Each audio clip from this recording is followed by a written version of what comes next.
Hello everyone, welcome to my YouTube channel learn with fun class 6। तो आज हम क्या कर रहे हैं? आज हम क्लास 6 हिस्ट्री के चैप्टर के जो क्लास 6 है उसका जो चैप्टर नंबर 6 है the beginning of Indian civilisation, इसके क्वेश्चन आंसर एक्टिविटीज़ कर रहे हैं। ठीक है, तो बहुत ही ईजी लैंग्वेज में और इंग्लिश में करेंगे तो बहुत ही ईजी लैंग्वेज में होने चाहिए ताकि आपको कोई प्रॉब्लम ना हो। तो लेकिन शुरू करने से पहले एक क्वेश्चन आप बताइए, क्या आप जानते हो कि हड़प्पा सिविलाइजेशन के एक नहीं बल्कि तीन अलग अलग नाम थे? मैंने आपको इस चैप्टर में पढ़ाया था, हमने इसको सारा कवर कर लिया, मैंने आपको इसके सारा चैप्टर समझा दिया। आज हम क्वेश्चन आंसर कर रहे हैं। तो आप जानते हैं कि उसके अलग अलग नामों से क्यों जानते थे, क्यों जाना जाता था, या फिर अगर आखिर धोलावीरा के जो लोग थे हजारों साल पहले पानी बचाने के लिए ऐसा सिस्टम क्या बनाया उन्होंने जो आज भी हमें इंस्पायर करता है। तो आज की वीडियो में हम सभी क्वेश्चनों का easy answer step to step समझेंगे। तो वीडियो को क्या करना है, आपको एंड तक जरूर देखें क्योंकि एग्जाम में इसी तरह के क्वेश्चन भी पूछे जा सकते हैं। तो लेट्स गेट स्टार्टेड। तो इसका हम पहले क्वेश्चन देखते हैं। क्वेश्चन क्या है देखिए, पहले हम क्वेश्चन पढ़ते हैं फिर देखते हैं। Why does the civilization studied in this chapter have several names? Discuss their significance. अब आप देखिए, अभी मैंने आपको बताया, इसका क्वेश्चन मैंने अभी आपसे पूछा, तो इसका क्या मतलब है कि इस चैप्टर में हमने जो सभ्यता हमें पढ़ाई गई है, यानी जो सिविलाइजेशन हमें पढ़ाई गई है उसके बहुत नाम है, मतलब कई नाम हैं। तो उनका मतलब डिस्कस देयर सिग्निफिकेंस, मतलब इस पर आपको चर्चा करनी है या उसके महत्व पर आपको चर्चा करनी है। तो आप इसका आंसर कैसे देंगे? तो सबसे पहले तो आपको बताया मैंने कि वाइड, इसका आंसर आप समझने की मतलब क्या है कि सबसे पहले हम समझते हैं कि सिविलाइजेशन के अलग अलग नाम क्यों हैं। देखो, सबसे पहले क्या था? हड़प्पा सिविलाइजेशन। हड़प्पा सिविलाइजेशन इसलिए कहा जाता था क्योंकि सबसे पहले हड़प्पा साइट डिस्कवर हुई थी। ठीक है, फिर है इंडस सिविलाइजेशन। इंडस सिविलाइजेशन किस लिए कहा? क्योंकि इसके बहुत से सिटीज इंडस रिवर के पास थे, तो इसलिए इंडस सिविलाइजेशन का। अब इंडस सरस्वती सिविलाइजेशन इसलिए क्योंकि बहुत सारी साइट्स जो थी सरस्वती रिवर के एरिया में भी थी या एरिया में मिली, तो इसलिए उसको इंडस सरस्वती सिविलाइजेशन कहा गया। तो इसका आंसर कैसे लिखेंगे आप? देखो, इसे मैंने आपको हिंदी में भी समझा दिया और आपको इसको एक्सप्लेन करके भी समझा दिया, तो आप इसको कभी नहीं भूलेंगे। तो देखो, पहले मैंने लिखा है क्वेश्चन, ये रहा, why does the civilisation study in the chapter have several names. तो इस पाठ में पढ़ी गई सभ्यता के बहुत सारे नाम क्यों हैं, उनके महत्व पर चर्चा करो। तो देखो, इसका आंसर लिखेंगे हम, this civilisation has different name because of it discovery and location. तो इसका आंसर क्या लिखेंगे? द सिविलाइजेशन मतलब सिविलाइजेशन, इस सभ्यता के जो हमारी सभ्यता है उसको सिंधु सभ्यता और सिंधु सरस्वती सभ्यता और हड़प्पा सभ्यता कहा गया। हड़प्पा सिविलाइजेशन यानी हड़प्पा सभ्यता क्यों कहा? Because Harappa was the first sight discover, यानी कि सबसे पहले हड़प्पा में इसके अवशेष मिले थे, फर्स्ट साइट डिस्कवर्ड हुई थी। इंडस वैली सिविलाइजेशन क्यों कहा गया? सिंधु सभ्यता क्योंकि named after the Indus river where the earliest discoveries were made and many cities were located near the Indus river। वही जैसे सिंधु नदी के किनारे रहते थे। इंडस सरस्वती सिविलाइजेशन आपको दिख तो रहा है ना अच्छे से, इसीलिए मैंने पहले लिख लिए सारे कि आपको अच्छे से समझा सकूं। अभी शायद नहीं दिख रहा है, एक सेकंड बच्चों, अब तो दिख रहा होगा ना? हाँ, तो इंडस सरस्वती सिविलाइजेशन यानी सिंधु सरस्वती सभ्यता, because many sites were found near the Saraswati river, क्योंकि इसके कई मतलब साइट्स मिली सरस्वती नदी के में कई क्षेत्र मिले। These names shows it's history and geographical spread, यानी कि ये सभी नाम इसकी खोज, स्थान और विस्तार को दर्शाते हैं, इसलिए इसको इंडस सरस्वती सिविलाइजेशन कहा जाता है। ठीक है, अब है सेकेंड क्वेश्चन। सेकेंड क्वेश्चन क्या है हमारा? Right a brief report 150 to 200 words, यानी कि थोड़ा सा हमें बड़ा करना पड़ेगा, 150 to 200 words, summing up some of the achievement of the Indus Saraswati civilisation. पहले इसकी हिंदी देखिए क्या है। सिंधु सरस्वती सभ्यता की जो अचीवमेंट थी यानी उपलब्धियों पर हमें 150 to 200 वर्ड्स में संक्षिप्त में वर्णन करना है, मतलब 150 to 200 वर्ड्स में। तो इसको हम करते हैं कैसे, देखिए, तो इसको देखिए, द इंडस सरस्वती सिविलाइजेशन, पहले मेरे को दिखना है कि आपको दिख भी रहा है या नहीं। हाँ, the Indus Saraswati civilization was one of the earliest and most advanced civilization in the world. Its cities were well planned with straight roads, strong brick houses, excellent drainage system. The people built well and large reservoir, मतलब जो पानी का भंडार था, जो हमने पढ़ा था, जलाशय जिसे बोलते हैं, क्या बोलते हैं, जलाशय, टू स्टोर वाटर। पहले इसकी हिंदी समझिए, मतलब सिंधु सभ्यता के जो लोग थे, वर्ल्ड की सबसे, ये बताया था कि वर्ल्ड की सबसे प्राचीन और विकसित सभ्यताओं में से एक थी, यानी कि सिविलाइजेशन में से एक थी। इनके क्या थे, इनकी जो सिटीज़ थी वर वेल प्लान, यानी कि बहुत अच्छे से वर प्लान थी, सुव्यवस्थित थी, और the cities were plan and straight road भी सीधी थी, आपने देखा, हमने चैप्टर में भी पढ़ा। घर पक्की ईंटों से बने हुए थे, और सबसे मेन जो जल मतलब पानी निकलने के लिए अच्छी ड्रेनेज सिस्टम था, यानी अच्छा व्यवस्था थी। ठीक है, the people built well, people ने, लोगों ने क्या कर रखा था, बड़े बड़े उसके वेल मतलब built well and large reservoir, पानी का भंडार बना रखा था लोगों ने। ठीक है, कोई ऐसा नहीं था, टू स्टोर वाटर, पानी को इकट्ठा करने के लिए, ताकि वेस्टेज ना हो। तो देखो उस टाइम पर ही पानी को कितना अच्छे से, मतलब कि पानी वेस्ट ना हो, हम कितने से अच्छे से उस टाइम पर हम हड़प्पा के लोग जो है किस तरह से वेल प्लान लोग थे, इसी से पता चलता है। एंड थोड़ा सा बड़ा इसलिए क्योंकि हमें 150 वर्ड्स में लिखना है। स्पेशली एट धौलावीरा, धौलावीरा में ही मिला था ना हमें रिजर्वियर, तो specially at Dholavira. They were skilled farmer, traders and craftsman. तो इसमें भी यही बताया कि ये लोग खेती, व्यापार, ट्रेड्स, इसमें बहुत अच्छे थे। दे मेड ब्यूटीफुल पॉटरी, उन्होंने बहुत अच्छी पॉटरी बनाई थी। बीड्स, ज्वेलरी एंड सील्स, ये हम ऑलरेडी पढ़ चुके हैं चैप्टर में, क्योंकि हमने जब चैप्टर अच्छे से पढ़ा है तो हमें आंसर बहुत अच्छे से आएंगे। They trade with distant regions such as Mesopotamia. Mesopotamia के बारे में पढ़ा था हमने, क्या पढ़ा था, सॉरी मैंने डिस्टेंट के आगे कुछ लिखा नहीं है। दे ट्रेड विद डिस्टेंट, डिस्टेंट का मतलब मीनिंग बताना था आपको, तो इसका मतलब होता है, डिस्टेंट का मतलब फार अवे, यानी दूर। तो उन्होंने किस तरह से दूर रहकर, दूर दूर जाकर व्यापार किया था, देखा था ना हमने चैप्टर में पढ़ा था। Such as Mesopotamia, the great bath and Mohenjodaro. Mohenjodaro में हमने क्या देखा था, कितना बड़ा बाथरूम था, मतलब हमने उसको देखा कि मतलब वो किस तरह से, मतलब उन्होंने वो कर रखा था, स्नान घर बोलते हैं उसको। मोहनजोदाड़ो का महान जो बड़ा सा स्नान घर था, वो इस बात का क्या है, एक प्रमाण है कि दिखाता है कि किस तरह से वो एडवांस इंजीनियरिंग स्किल, उनमें कितनी एडवांस, मतलब उस टाइम पर उन्होंने कितनी एडवांस इंजीनियरिंग से उसको बनाया था। ठीक है, अब their advance, they cared about cleanness, किस लिए थे वो क्या करते थे, उनको क्लीनेस मतलब सफाई, और water conservation and organise city life, किस तरह से उन्होंने हर चीज़ को, सिटी लाइफ को ऑर्गेनाइज करके रखा हुआ था। ये सब हमने देखा, हमने चैप्टर में भी देखा। तो हमने क्या देखा, इसी से हमें पता चलता है कि ये कितने इंटेलिजेंट थे। तो देखो इसमें क्या है कि इस क्वेश्चन में एक एक वर्ड ही बहुत मतलब इम्पोर्टेंट है। जैसे अचीवमेंट, अचीवमेंट का मतलब होता है उपलब्धि या कमाल का काम, आपकी लैंग्वेज में, कि क्या कमाल का काम, आपने कोई अच्छा सा काम किया, बहुत अच्छा अचीवमेंट मिली आपको। तो जो कमाल के काम जो किसी ने किए हो, इजी लैंग्वेज में आपको समझाती हूँ इसका मतलब। अब हमें जैसे बताना है कि इंडस सरस्वती सिविलाइजेशन ने कौन कौन से ग्रेट काम किए, तो इस आंसर को याद करने का एक सिंपल ट्रिक यूज कर सकते हैं। आप याद रख सकते हैं, देखिए सिर्फ याद रखिए CWTTE, इससे हमें पता चलता है कि उन्होंने कितना अच्छा काम करा। देखो सिटीज पे काम किया, सी मतलब सिटीज, वाटर ड्रेनेज यानी वाटर, वेल्स वगैरह, रिजर्वियर बनाए ताकि रेन वाटर स्टोर कर सके। धोलावीरा इसका बेस्ट एग्जांपल है। तो इससे W से T से हो गया ट्रेड, क्या हुआ कि हड़प्पा दूसरे देशों में जैसे मेसोपोटामिया में के साथ ट्रेड करते थे, तो T से आपको क्या याद रहेगा, ट्रेड। T से हो जाएगा हमारा टेक्नोलॉजी, तो उन्होंने क्या करा था, वही जो सील्स वगैरह बनाई थी, ज्वेलरी, पॉटरी जो बहुत अच्छे बनाए थे, तो उन्होंने standard weights and measure use किया था, तो ये ब्यूटीफुल पोट्री वगैरह, तो ये हो गया हमारा टेक्नोलॉजी। ई मतलब हो जाएगा इंजीनियरिंग। इंजीनियरिंग कैसे, जैसे मोहनजोदड़ो का ग्रेट बाथ और ड्रेनेज सिस्टम दिखाता है कि उनकी इंजीनियरिंग बहुत एडवांस थी। तो आप इसको कैसे याद रख सकते हैं, CWTTE, CWTTE, इससे आपको अच्छे से याद होगा। तो हड़प्पा की सबसे बड़ी अचीवमेंट यही थी, जैसे well plan cities, water conservation, trade, इसी से आपको याद रहेगा। ठीक है, आई होप आपको समझ में आया होगा। इसके साथ साथ अगर आपको वीडियो अच्छी लगे तो लाइक करना ना भूलें। थर्ड देखते हैं हम क्वेश्चन।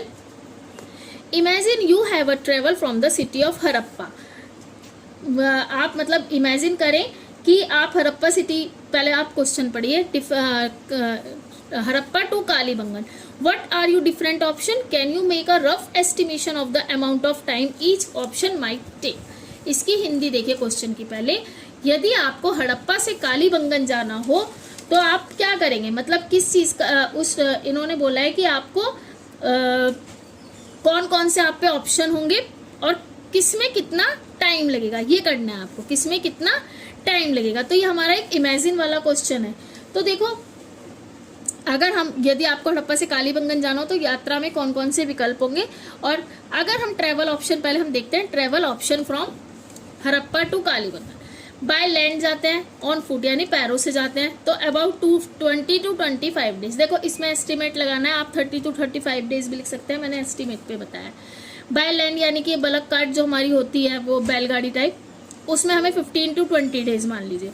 बाय वाटर यानी बाय बोट से जाते हो तो navigating river but requiring portage potentially taking several weeks, and modern car travel would cover the distance in 15 to 16 minutes. पहले इसे समझते हैं। तो देखो इसमें है कि इस क्वेश्चन में एक इंपॉर्टेंट वर्ड है इमेजिन। इमेजिन का मतलब क्या होता है, आपको कल्पना करनी है, यानी हमें ये सोचना है कि हड़प्पा से कालीबंगन जा रहे हैं, कालीबंगा जैसे हम जा रहे हैं, तो लेकिन आज के जैसे हम पे कार या ट्रेन का, एरोप्लेन का ऑप्शन नहीं है, तो उस टाइम के लोग कैसे करते होंगे।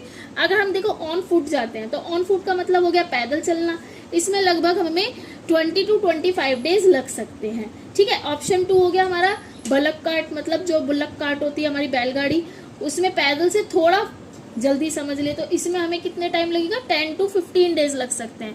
ऑप्शन 3 जैसे हमने लिखा है बाय बोट, तो बाय बोट से जहाँ नदी का रास्ता मिलता है वहां लोग बोट से भी ट्रेवल करते हैं, तो इसमें लगभग हमने जो टाइम लिखा है बाय बोट से हमने लिखा है वीक्स लिख लिए, सेवरल वीक्स, मतलब 7 to 10 डेज लिख सकते हैं। ठीक है। कुछ हफ्ते लग सकते हैं, जैसे 1 हफ्ता 2 दिन, 1 हफ्ता 3 दिन, ठीक है, ऐसे करके लग सकते हैं। और अगर हम देखें मॉडर्न कार जो आजकल है, वो उस टाइम तो नहीं थी, सिर्फ मैंने लिखवाया है, तो travel would be cover distance in 15 to 16 hours. ठीक है। तो हमने इसका आंसर लिख लिया। आई होप आपको अच्छे से समझ में आया होगा। इसको याद करने की भी ट्रिक ये है, आपको सिर्फ याद करना है FCB, यानी कि फुट, कार्ट एंड बोट। इसका मतलब हो जाएगा फुट, कार्ट एंड बोट। ठीक है। पेपर में भी इजी तरीके से याद करने का यही है, क्योंकि मैं भी ऐसे ही याद करती थी, उसके शॉर्ट वर्ड्स लिख लेती थी।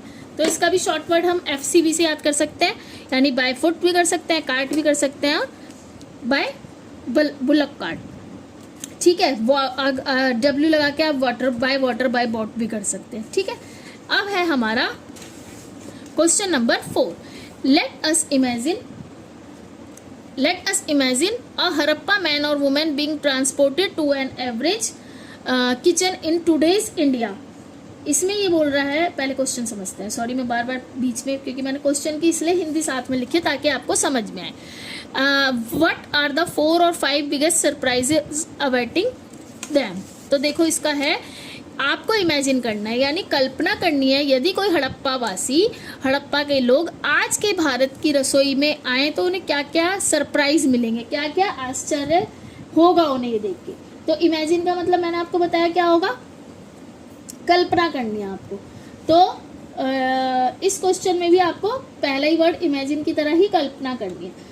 तो पहले हम देखते हैं, सोचो अगर हड़प्पा सिविलाइजेशन का कोई आदमी, यानी कि कोई भी पीपल, आदमी या औरत कोई भी हो, अचानक आज की मॉड्यूलर जो हमारी जो किचन है, इंडियन किचन, उसमें आ जाए, तो उसे सबसे ज्यादा किस बात पर सरप्राइज होगा। भाई सबसे पहले तो गैस स्टोव देख के सरप्राइज हो जाएगा, इंडक्शन देख के सरप्राइज हो जाएगा। पहले क्या करते थे लोग, लकड़ी या आग पर खाना बनाते थे, आज वो गैस स्टोव इंडक्शन यूज करेंगे तो वो देखेंगे ये क्या चीज है। दूसरा सरप्राइज उनको रेफ्रिजरेटर हो सकता है, कि जिसमें हम खाना और पानी ठंडा रखते हैं। तो हड़प्पा के टाइम फ्रिज तो होते नहीं थे, तो सरप्राइज वो रेफ्रिजरेटर को भी हो सकता है।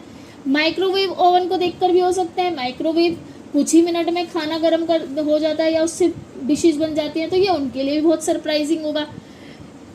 फिर है जैसे ready to cook package food भी देखकर हो सकते हैं, जैसे चिप्स वगैरह, बिस्किट वगैरह, की ये क्या चीज़ है। इसी तरह से मिक्सर ग्राइंडर देखकर, कि मसाले और चटनी 1 मिनट में बन जाती है। हड़प्पा के लोग तो हाथ से पीसते होंगे, पीसते ही थे, आज भी कुछ लोग तो हाथ से ही पीसते हैं, लेकिन हो जाएंगे वो स्कोर देखकर। फिर क्योंकि हमें केवल कल्पना करनी है, ठीक है बच्चों। फिर है जैसे कि इलेक्ट्रिक मिक्सर देख लिया। अब है रनिंग वाटर। सबसे ज़्यादा सरप्राइज तो वही होंगे कि आज के किचन में टंकी खोलते ही यानी टैप खोलते ही पानी आ जाता है। ये तो उनके लिए सबसे बड़ा सरप्राइज होगा। क्यों? क्योंकि उन्हें तो बिल्कुल याद ही नहीं हो। वो क्या करते थे, कुएं से स्टोर करके रखते थे। तो इसकी भी शॉर्ट ट्रिक आप कैसे याद कर सकते हैं, GFMMT। जी से हो जाएगा हमारा गैस स्टोव, F से हो जाएगा हमारा फ्रिज लिख दिया, रेफ्रिजरेटर आर भी लिख सकते हैं। M से आप लिख सकते हैं माइक्रोवेव, मिक्सर। T से टैप वाटर, GFFMT। मैं इसलिए लिखा रही हूँ कि आपको थोड़ा अच्छे से याद हो जाए, मतलब शॉर्टकट है, फिर उसको आपको लिखना तो बड़ा ही पड़ेगा। तो ये सिर्फ ये है कि इसका आंसर हम GFMMT से लिख सकते हैं, ठीक है। अब है हमारा क्वेश्चन नंबर 5। क्वेश्चन नंबर 5 देखते हैं क्या है। क्वेश्चन नंबर 5 है हमारा। पहले क्वेश्चन पढ़ते हैं कि Looking at all the pictures in this chapter, make a list of the ornaments, gestures, objects that still feel familiar in our 21st century। इसमें आपको क्या करना है कि अरे क्वेश्चन तो मैंने लिखी हुई है इसकी हिंदी, तो 1 मिनट। ये देखिए, इसमें हम क्वेश्चन ये बोल रहा है, इस पाठ में चित्र जितने भी हमें दिखाए गए हैं उसका, उन वस्तुओं का, आभूषणों का, गेस्चर का मतलब होता है जैसे हमारे इशारा या हाव भाव, या गेस्चर मतलब हाथ या शरीर की जो मुद्रा होती है, जैसे अभी वो नमस्ते करते हुए दिखाया है, ठीक है।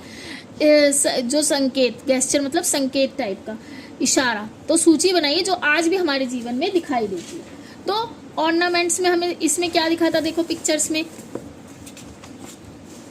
ये पिक्चर में हमें जैसे शीशा आज भी यूज होता है। मैं मिरर तो भूल ही गई थी लिखना, कोई बात नहीं, ठीक है। इसके बाद जैसे ये ज्वेलरी, तो ये सब हम लिखेंगे। तो इसमें देखो ऑर्नामेंट्स में क्या लिख सकते हैं हम, नेकलेसेस, बैंगल्स जो आज भी हम यूज़ करते हैं, सील्स जो मॉडर्न डे मतलब हमारे इस टाइम पर, स्टैम्प की स्पेलिंग में गलत लिख गई, सॉरी, स्टैम्प, और कंपनी लोगो जो आजकल जो हमारे लोगो चल रहे हैं, हर कंपनी के लेटेस्ट जो लोगो हैं वो सील्स का यूज़ करते थे, ठीक है। And might feel similar to the seals use by the Harappa. Harappa में उस सील्स का लोगो वगैरह इसलिए यूज़ होता है जैसे सेम हड़प्पा में सील्स का यूज़ होता था। दिख तो रहा है ना आपको, हाँ। इसके बाद है पॉटरी, जैसे क्ले पॉट्स, अब हम उसका यूज़ करते हैं कुकिंग में, और मटका वगैरह पानी पीने में यूज़ वगैरह करते हैं, ठीक है। एंड जैसे नमस्ते गेस्चर, जो नमस्ते वो कर रही हैं, ये देखो, ये आज भी, ये नमस्ते ये आज भी हम करते हैं। वेल्स है, कॉम्स है, टॉयज़ है, ये आज भी यूज़ होते हैं। तो हमें लिस्ट बनानी है, तो इसको आप कैसे समझेंगे इजी मीनिंग में कि a gesture is movement of your hands, face, जो हमारे फीलिंग है ना, ऐसे करके ये आज भी यूज़ होती है। नमस्ते is the gesture of respect. नमस्ते यानी कि एक इसमें जो नमस्ते गेस्चर ऑफ रिस्पेक्ट का दिखा रहा है, सेम वही। तो इसके अलावा आप क्या याद कर सकते हैं, जैसे मिरर, ठीक है। तो हम इन सब की लिस्ट बनानी थी जो हमने कर लिया, ठीक है। अब है हमारा क्वेश्चन नंबर 6। क्वेश्चन नंबर 6 क्या है हमारा, देखते हैं। क्वेश्चन नंबर 6, एक सेकेंड, ये रहा।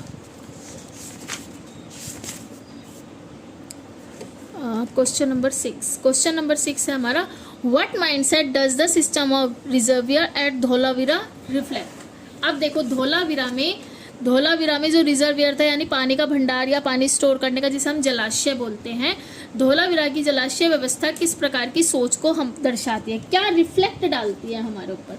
तो the reservoir at Dholavira reflect the people's scientific thinking, careful planning and, एक second, careful planning and concern of for water conservation, दिख रहा है आपको, हाँ। They knew the importance of saving water for the future. तो देखो इसमें क्या बता रहा है कि सबसे पहले क्वेश्चन को समझते हैं कि माइंडसेट का मतलब क्या होता है और रिजर्वियर का मतलब क्या होता है। तो बड़े से जो वाटर स्टोरेज टैंक्स वगैरह जिसे हम बोलते हैं, जो अब हम टैंक्स बोलते हैं, उसको बोलते हैं रिजर्वियर यानी जलाशय, जहाँ पानी को फ्यूचर के लिए स्टोर किया जाता है। ठीक है, अब क्वेश्चन पूछ रहा है कि धोलावीरा के रिजर्वियर को देखकर हमें वहाँ के लोगों की कैसी सोच के बारे में पता चला। तो ये धोलावीरा में बारिश का पानी वेस्ट नहीं किया जाता था, जो सब पता चला हमें। लोग उस पानी को रिजर्वियर यानी स्टोर करके रखते थे, जमा कर लेते थे ताकि जरूरत पड़ने पर उसे यूज कर सके। इससे ही हमें पता चलता है कि उनकी सोच क्या थी, साइंटिफिक यानी वो समझदारी से प्लानिंग करते थे, वेल प्लान थी यानी कि पहले से ही फ्यूचर के बारे में सोचते थे, और वाटर कंजर्वेशन का बहुत इम्पोर्टेंस मतलब वो वाटर कंजर्वेशन को बहुत ही इम्पोर्टेंस देते थे। जैसे कि आज हम रेन वाटर हार्वेस्टिंग करते हैं ताकि पानी की कमी ना हो, वैसे ही धोलावीरा के लोग हजारों साल पहले पानी बचाने के लिए सिस्टम बना चुके थे। तो इसका यही मतलब है। ठीक है, अब है क्वेश्चन नंबर 7। मैं इन क्वेश्चन की फोटो भी मतलब कैप्चर करके यानी खींचकर इस वीडियो में लगा दूंगी, ताकि अगर आपको कोई और प्रॉब्लम है तो आप उसकी इमेज देख के भी लिख सकते हैं। कैमरा इधर उधर हो, नहीं देखा हो आपने। इन Mohenjodaro about 700 wells built, the bricks have been counted, they seem to have been regularly maintained and used for several centuries. Discuss the implication. इसका क्या मतलब है, यानी कि मोहनजोदाड़ो में लगभग 700 कुएं थे, उनको लंबे समय तक रखरखाव किया गया। तो इससे हमें क्या पता चला, इसका इम्प्लीकेशन का मतलब क्या होगा, जैसे कि क्या किसी इससे हमें क्या पता चला या इससे क्या परिणाम या इसका आप क्या निष्कर्ष निकालते हैं। ठीक है, तो इस बात से हमें क्या पता चला, ये है इसका। ठीक है, तो इससे हमें क्या पता चला, इसको सबसे पहले आप समझेंगे कि इससे हमें क्या पता चला। These shows that the Harappas care about clean water, public health and hygiene. They maintained the wells properly, showing that they were organized and responsible citizen. इसके मैंने 2 आंसर लिखे हैं, जो सा आपको अच्छा लगे, जो भी अच्छा लगे वो आप इसको लिख सकते हैं। यानी कि अगर इसको पहले हम समझते हैं कि मोहनजोदाड़ो में क्या था, 700 वेल्स थे जो built with bricks have been counted, तो they seem to have been regularly maintained for use for several century। तो इससे पहले हम ये समझते हैं, इसमें लिखा है कि मोहनजोदाड़ो में लगभग 700 ईंटों के कुएं थे, ब्रिक वेल मतलब ईंटों के कुएं थे, और सबसे इम्पोर्टेंट बात कि उनको रेगुलर मेंटेन होती थी, ये लोग उनकी देखभाल करते थे और उन्हें मतलब कई सेंचुरीज तक यूज किया गया। अब ये है कि इस बात से हमें हड़प्पा के लोगों के बारे में क्या पता चला। तो अगर कोई सोसाइटी है, इतने सारे वेल्स बनाए, कुएं बनाए और उनको सालों तक उनकी देखभाल करे, तो इसका मतलब ये है कि उन्हें क्लीन वाटर की इम्पोर्टेंस पता थी, यानी केयर अबाउट क्लीन वाटर की इम्पोर्टेंस पता थी, क्लीननेस यानी स्वच्छता को ध्यान रखते थे, पब्लिक फैसिलिटीज़ की केयर करते थे, वो रिस्पॉन्सिबल और ऑर्गेनाइज सिटीजन थे। इससे हमें ये पता चलता है, जैसे कि आज अगर स्कूल या पार्क का वाटर कूलर सब मिलकर साफ रखें और ख़राब होने पर ठीक करवाएं, तो इससे क्या पता चलता है कि स्कूल में लोग रिस्पॉन्सिबल हैं, बिल्कुल वैसे ही जैसे हड़प्पा अपने वेल्स की मेंटेन करते थे। मैंने स्कूल का इसलिए एग्जाम्पल दिया ताकि आपको अच्छे से समझ आ सके। ठीक है, अब इसका सेकंड क्वेश्चन हम ये भी आंसर ये भी लिख सकते हैं, the 700 wall in Mohenjodaro imply high civic organisation and public health focus, regular maintenance, भाई वो उसको साफ सुथरा इसलिए रखते थे कि लोग बीमार ना पड़े गंदा पानी पी के, तो पब्लिक हेल्थ फोकस था उनका, रेगुलर मेंटेन करते थे, shows a structure governance system जो दिखाता है, advanced urban planning requiring community collaboration. तो ये इसका आंसर हम सेकंड भी लिख सकते हैं, आपको जो भी अच्छा लगे वो लिखिएगा, इसलिए मैंने बीच में और लगाया है, आपको जो ठीक लगे वो लिखिएगा। अब है क्वेश्चन नंबर 8, वे इसका लास्ट क्वेश्चन है। इसको आप मतलब इसको आप कैसे समझेंगे, पहले हम इसको क्वेश्चन को पढ़ते हैं कि it is often said the Harappas had a high civic sense, discuss the significance of this statement, do you agree with it, compare with citizen in a large city of India today. कहा जाता है हड़प्पा वासियों में नागरिक भावना बहुत अधिक थी, had a high civic sense. क्या आप सहमत हैं, आप इससे सहमत हैं, आज के भारत में किसी बड़े शहर के नागरिकों से तुलना कर सकते हैं या कीजिए। हाँ, आपको दिख तो रहा है। अब देखो, पहले तो हम ये समझेंगे, तो इस क्वेश्चन में 2 बातें, 2 इंपॉर्टेंट वर्ड हैं, एक तो है सिविक सेंस और एक है कंपेयर। सिविक सेंस का मतलब क्या होता है? सिविक सेंस का मतलब होता है एक अच्छे नागरिक की जिम्मेदारी। ठीक है, एक अच्छे नागरिक जैसे सफाई रखना, कचरा डस्टबिन में डालना, पब्लिक प्रॉपर्टी है उसकी केयर करना, रूल्स फॉलो करना। अब क्वेश्चन समझते हैं। क्वेश्चन पूछ रहा है क्या हड़प्पा में सिविक सेंस था?